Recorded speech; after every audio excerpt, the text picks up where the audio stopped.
Hi guys, let's see some more basic structures in Basic Structures in English Part 31. पहला structure Don't give up. Don't give up. इसकी हिंदी क्या हो जाएगी? हार मत मानो. Give up मतलब हार मानना. Don't give up, हार मत मानो. Next. Keep your chin up. Chin मतलब ठोड़ी. Keep your chin up. ये इडियोमेटिक एक्सप्रेशन है. इसका अर्थ क्या हो जाएगा? साहस रखो. या इसको कुछ आसान तरीके से भी कहा जा सकता है इसी बात को. Take heart. Keep your chin up या टेक हार्ट दोनों का एक ही अर्थ होगा हिंदी में, साहस रखो. ये थोड़ा इडियोमेटिक एक्सप्रेशन हो गया, ये सिंपल एक्सप्रेशन हो गया.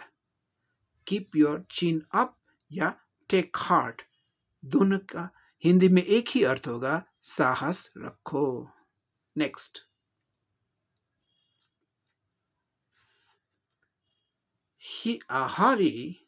Hari got his daughter married. या इसको ऐसे भी कहा जा सकता है, Hari gave away his daughter in marriage. Hari got his daughter married या Hari gave away his daughter in marriage दोनों का एक ही अर्थ होगा. क्या होगा हिंदी में इसका अर्थ? हरि ने अपनी लड़की की शादी की, है ना. इसके लिए दोनों में से कोई स्ट्रक्चर का प्रयोग किया जा सकता है.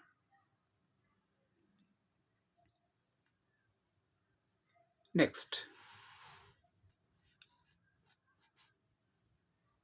Cheating will get you nowhere. इसकी हिंदी क्या हो जाएगी? धोखा देने से या धोखा देकर. धोखा देने से कहें या धोखा देकर तुम कहीं नहीं पहुंच पाओगे. Cheating will get you nowhere. Next. I am trying to repair my old piano. या इसको ऐसे भी कह सकते हैं, I am trying to fix my old piano. इसकी हिंदी क्या हो जाएगी? दोनों स्ट्रक्चर का एक ही हिंदी होगा, एक ही अर्थ आएगा हिंदी में.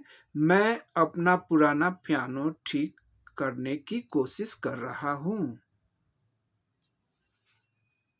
मैं अपना पुराना पियानो ठीक करने की कोशिश कर रहा हूं. I am trying to repair my old piano या I am trying to fix my old piano. Next. She did poorly. She did poorly in the exam. इसकी हिंदी क्या हो जाएगी? वो परीक्षा खराब कर दी, मतलब परीक्षा में अच्छा नहीं किया. Next.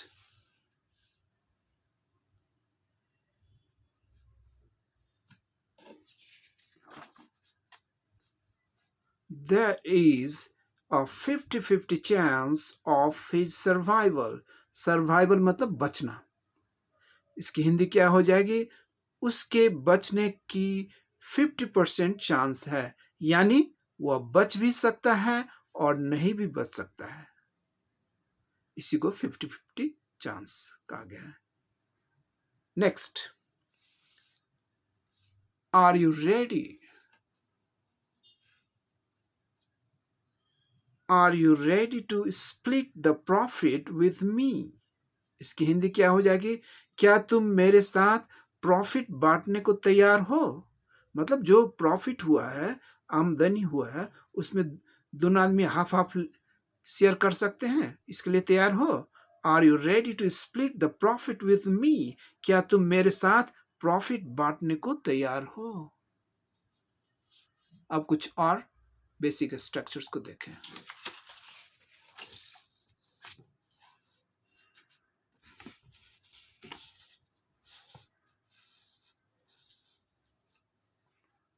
Next. your words are cutting him to the quick. इसकी हिंदी क्या हो जाएगी? तुम्हारी बातें उसको चुभ रही है. Your words are cutting him to the quick, तुम्हारी बातें उसको चुभ रही है। नेक्स्ट, लुक मी अप, या इसके बदले सर्च मी।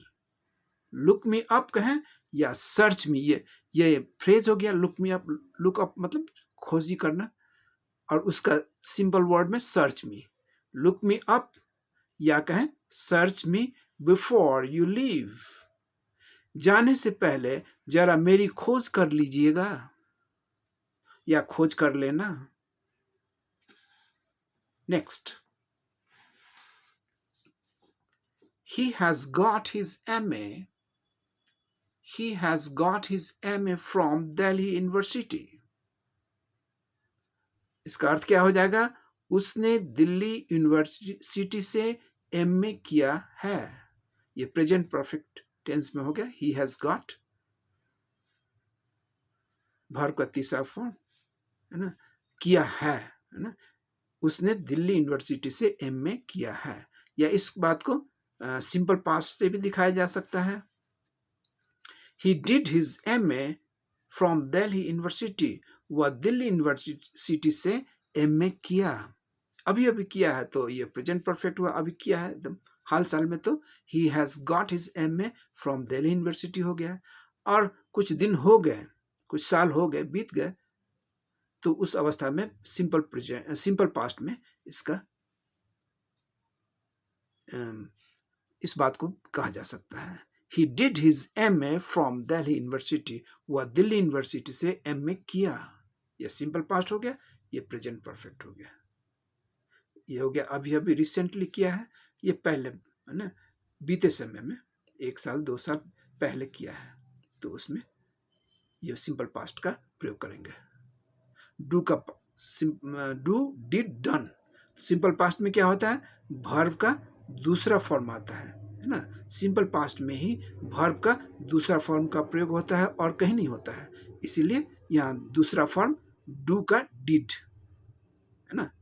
और V3 में क्या होता है? डन, तो दूसरा फॉर्म क्या होगा? डिड। यहाँ ये डिड जो है ऑक्सिलरी वर्ब की तरह काम नहीं कर रहा है, बल्कि ये मेन वर्ब की तरह काम कर रहा है। ये बात को याद रखें। नेक्स्ट, her pathetic tale, दुख भरी कथा। her pathetic tale moved my heart, इसकी हिंदी क्या हो जाएगी? उसकी दुख भरी कथा से मेरा दिल भर आया, मतलब उसकी दुख भरी कथा ने मेरे दिल को पिघला दिया। नेक्स्ट, I'm told, या कहें it has been reported to me, या कहें I have come to know, तीनों का करीब करीब एक ही अर्थ होगा हिंदी में। इसका क्या होगा? मुझे मालूम हुआ है, मुझे मालूम हुआ है, I am told, या मुझे मालूम हुआ है it has been reported to me, या मुझे मालूम हुआ है का ये भी हो सकता है I have come to know that of late, कुछ दिनों से, विगत कुछ दिनों से, उसके लिए फ्रेज ऑफ लेट का प्रयोग होता है। That of late you have been neglecting your studies, इसकी हिंदी क्या हो जाएगी? मुझे मालूम हुआ है कि इधर कुछ दिनों से तुम पढ़ाई पर ध्यान नहीं दे रहे हो, मतलब पढ़ाई को नेग्लेक्ट कर रहे हो। अब एक लास्ट स्ट्रक्चर को देखें।